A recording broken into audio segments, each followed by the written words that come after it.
As we have just sung, I want to introduce Jesus to you.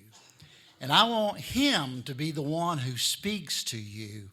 And so I am inviting you this morning, as I have been graciously invited to bring the message this morning. I thank this church. Just last month, 42 years ago, Susan and I were married here in this building. We know this church very well. She was a member here before we were married. And so we go back a long ways. Of course, some of you who know me know that I preached in Virginia Beach for a number of years, and that gave us that much more of an opportunity to meet and to know the members of this church who we have come to love and appreciate so much. And now recently, Susan and I have moved to Gloucester. We came here in order to be closer to family.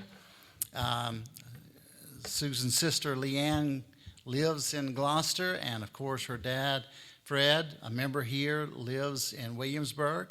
And so we're closer to family, and we're finding that the opportunities that are presented to us are numerous. And we're just excited about what God may have in store for us. But right now, we are very much appreciative of this church, and especially of Tuck being away. I'm glad that he's away today, because that gives me an opportunity to speak to you. I appreciate Tuck and the fact that he has been here and he has shared the message of God's Word with you for so long. He shared that message, but he has shared his life. And that is evident to me as I have watched this church grow in the Spirit, and as I have seen your works and service to God in this community. I am appreciative of that. And I know that it's due in large part to the Spirit of the Lord working in Tuck, and I'm thankful to him for that. We're both getting a little older now, and I heard Max Lucado say not too long ago that the older that he gets, the longer he preaches. And so that might give you some idea of how long I'm going to be up here this morning. Max said that he was visiting and preaching at a church, and he knew that his sermon was going a bit long, but he didn't realize how long it was going until somebody got up and they were walking out, and he just said, "Hey, where are you going?" And the man said, "I'm going to get a haircut." And Max said, "Well, why didn't you get a haircut before you came to church?" He said, "I didn't need one before I came to church." So I want to share with you a message that I have shared a number of times through the years. And the title, as I remembered where I'm at and who I'm among and who I'm worshiping with, I spoke to Troy this morning just before the service, and I asked him if it would be okay for me to mention him in the sermon, and he seemed to be willing. And so, Troy, you, like so many before you, will one day say, "I was blind, but now I see." You know, we all are saying that at one time or another, and hopefully we're saying that regularly and often, because I think it can certainly be true for us to be able to recognize how God is working in our lives. So our text, let me just go to my first slide, if I can get this up. This statement comes from a once blind man. We see here in John 9, verse 25, I believe it is, him saying, "I was blind, but now I see. You know, this is an interesting phrase, and during my daily Bible reading yesterday, I was reminded a little bit more about what this actually means for somebody to be able to say this. Lydia, talked about in Acts chapter 16, is said to have had the Lord open her heart. And the disciples, described as the ones walking with Jesus on the road to Emmaus, had their minds opened. In their case, their minds were open to understanding the scriptures that Jesus was sharing with them. Even though they did not recognize Jesus at that time, they came to recognize Jesus. And so they could have said, yes, truly, our minds were opened. We were blind, but we came to see. Lydia could have said, you know, I was a worshiper of God.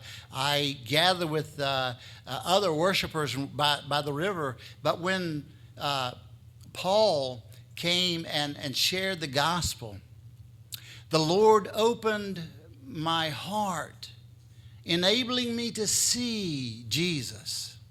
And that's what I want to do this morning, is to share a message from the Lord, allowing us to see anew Jesus all around us, working in us and working through us.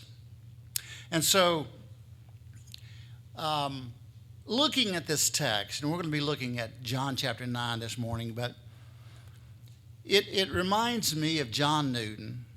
Born in 1725, he died in 1807. He wrote one of the most endearing hymns of Christendom, titled Amazing Grace. Newton was a slave trader during his young adult years and later a slave captain as he prospered in that wretched trade. It was his dramatic conversion to Christ, prompted by divine rescue from sea off the coast of Ireland, though, that served as his inspiration years later for writing this familiar hymn we sing so often today. Newton experienced a spiritual blindness during those years, not recognizing the harm that he brought to other of God's creatures created in God's own image. He didn't recognize that. He was blind to that. And though he would come to see the sin of slavery, it was nevertheless God's amazing grace that spared him from the eternal consequences of that and other sins that opened his eyes. And so one of the most notable verses of that familiar hymn is, I was blind, but now I see. In John 9, we see a man born blind.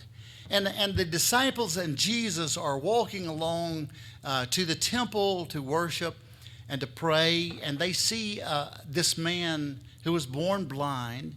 And the disciples asked Jesus a peculiar question. They said, is this man born blind because of his sin or the sin of his parents? And Jesus, responding to this twisted idea that somehow God afflicts people simply because of their sin. He may do that. He certainly does when he brings justice. But Jesus looks and he says, neither. This man was not born blind because of his or his parents' sin. It's just the unfortunate circumstance of a cursed world. And so Jesus heals this blind man. He uses this occasion to bring this man to faith. He not only gives this man his physical sight, he brings him to see Jesus for who he is. He truly opens his eyes and gives him his sight. This man, the focus of this interaction with Jesus, was physically blind, but there are others who are even more tragically and consequentially blind, who are spiritually blind. And there are others in this story who are willfully blind. And what we need today, and what I want to do, is to share this gospel account with you in order for us to understand some things about blindness and how that we can see the benefit of faith in Jesus to work in and through us to open our eyes, to open the eyes of our heart as we have just sung, in order for us to truly see Jesus and all of the hope and promise that he brings us. So first of all, let's see the physically blind. and as I've already mentioned, Jesus here is correcting a theological error that these disciples held to think that this man perhaps had been born blind because of his or his parents' sin.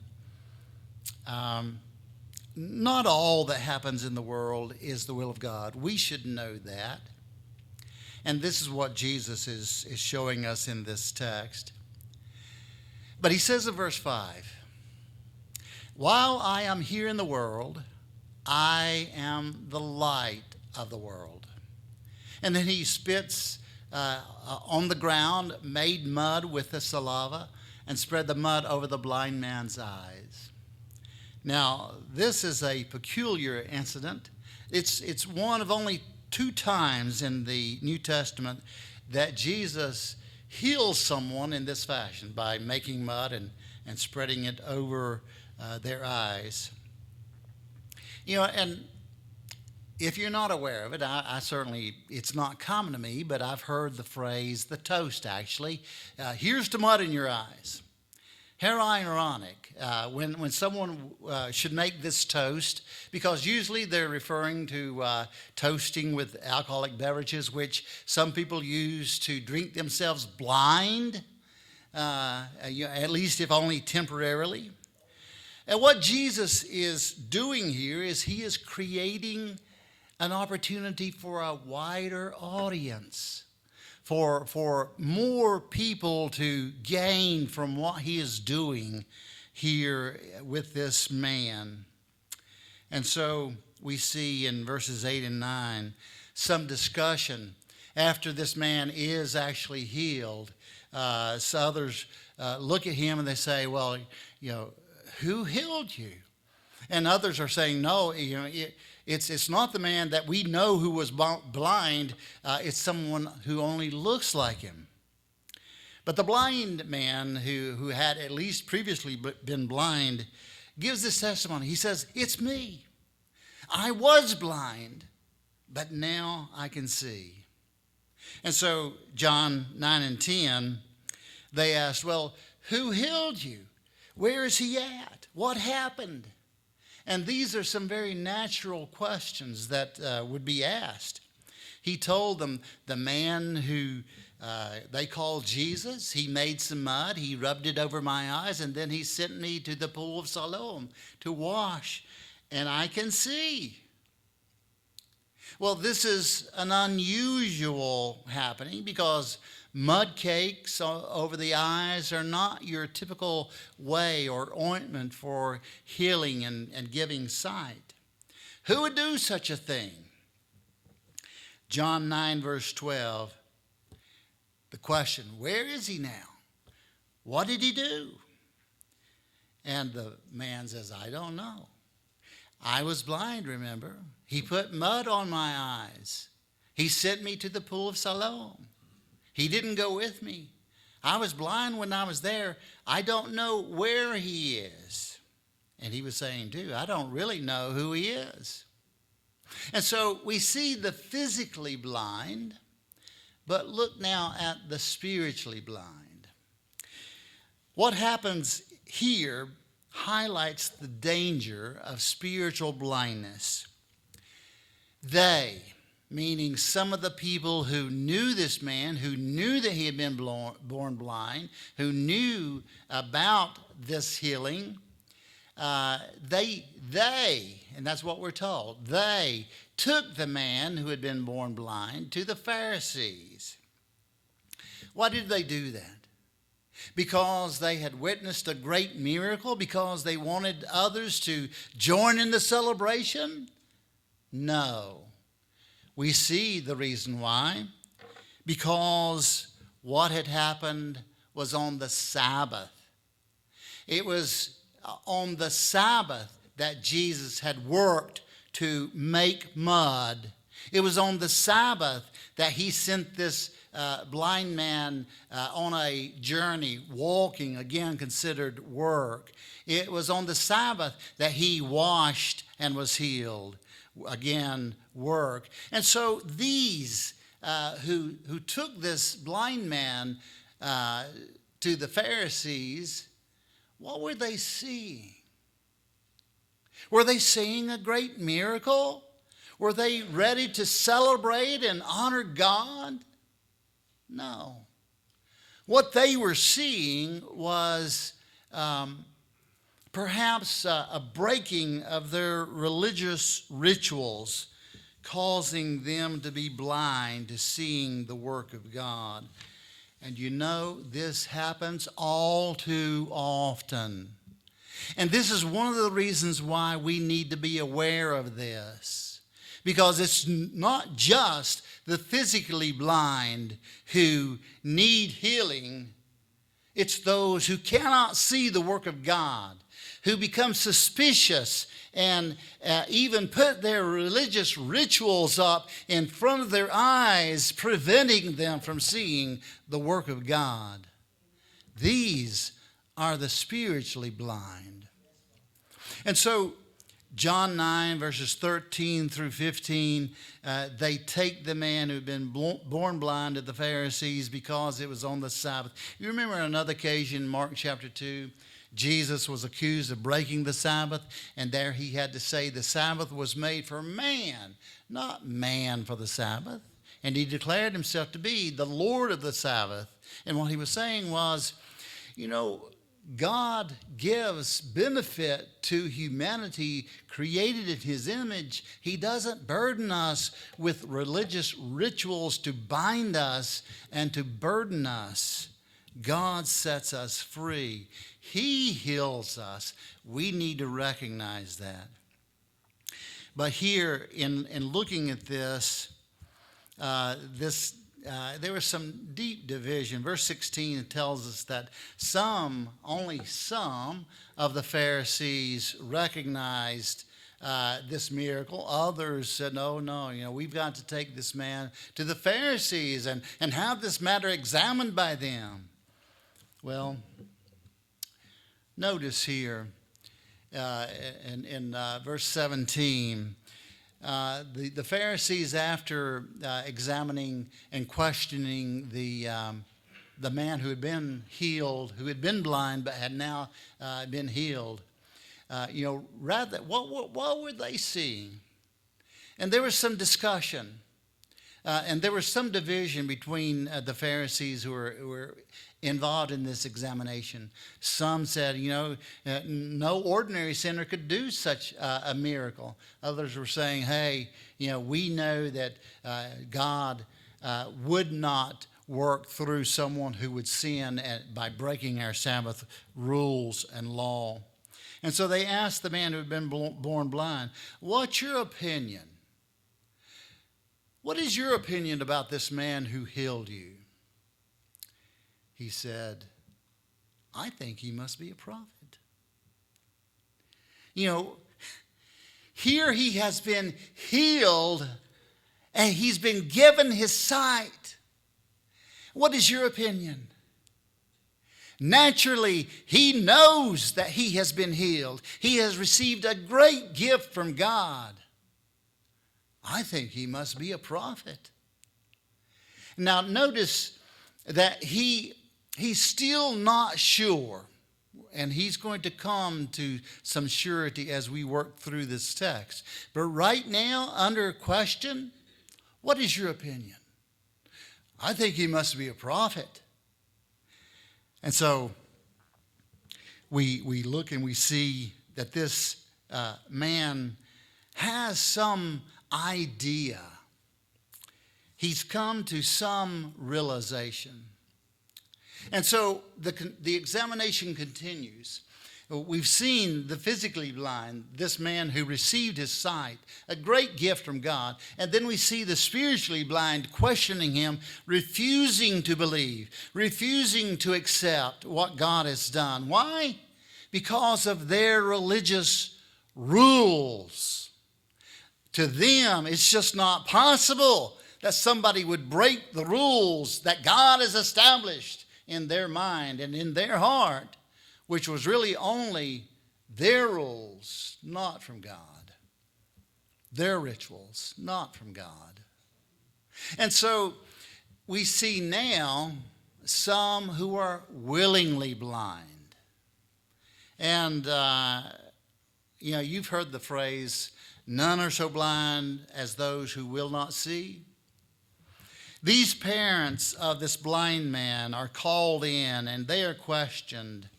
And they want to know, is this your son? Was he actually blind? We want to get to the bottom of this because we see something suspicious going on here. And so these parents, they respond, we know this is our son. We know that he was born blind, but we don't know how he can see or who healed him. Ask him. He is old enough to speak for himself. Now, notice here that his parents said this because they were afraid of the Jewish leaders who had announced that anyone who said that Jesus was the Messiah would be expelled from the synagogue. They said, he's old enough, ask him. What they're doing is they're being non-committal. And what they're doing is they're speaking truth while being unwilling to see the truth. Why? Because seeing Jesus as the Messiah would cost them their place in the synagogue. It would cost them socially, perhaps even financially, being removed or kicked out of their place in the synagogue. They're not willing to go there. They're not willing to go there. And so where does that leave them? Willingly blind. In verse 24, we see a second time that the blind man is called before this council seat. And they tell him, God should get the glory. Give God the glory. Recognize Moses. Recognize his place. Give God the glory. And so they ask him, who healed you? And the man answers in a rather strange way, but he says, why? Do you want to hear it again? Why do you want to hear it again? Do you want to become his disciples too? And what do? They curse him. You are this man's disciples. We are Moses' disciples. We know that God spoke to Moses, but we don't even know where this man came from. And his response is, well, that's strange. And he makes a statement that we've picked up through the years and taken as something of an absolute, which I'm not sure that we could do. But he says, we know that God doesn't listen to sinners. He's ready to hear those who worship him and do his will.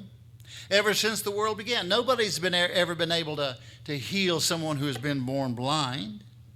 If this man were not from God, he couldn't have done it. And the Pharisees say, you were born in sin. And that brings us back to where we started. Who sinned? This man or his parents? And Jesus makes it clear, neither. This man was not born in sin. But this is the curse that these Pharisees put upon him. You were born in sin, a total sinner. Are you trying to teach us? And they threw him out of the synagogue. They carry out the threat that they had made against anyone who acknowledged Jesus as Messiah. And he's not even there yet.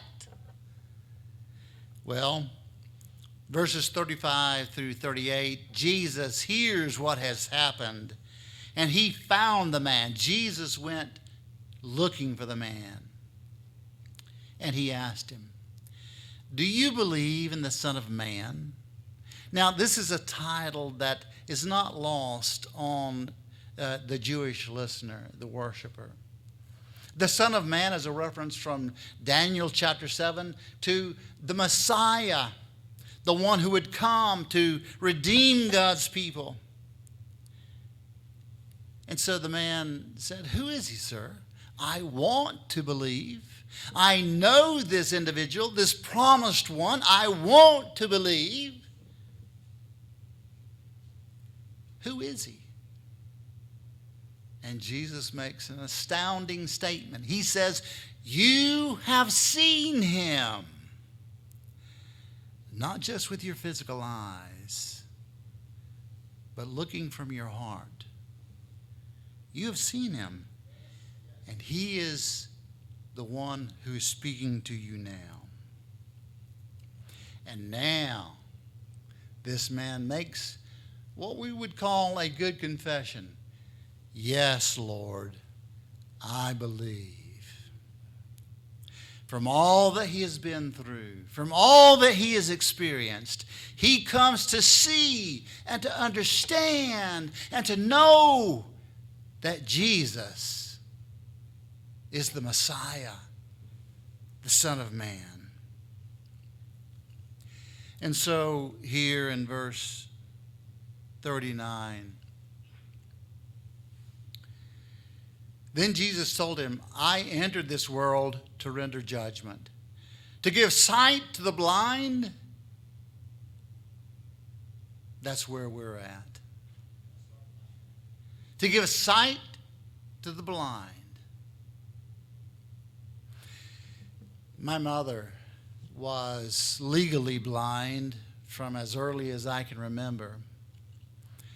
And yet she could see well enough to cook and to clean and to raise 4 boys. She did quite well, amazing her family and friends for what she could do, even though she was limited by her sight. And you know, that's maybe not where we're at physically, but that's really where we are at spiritually.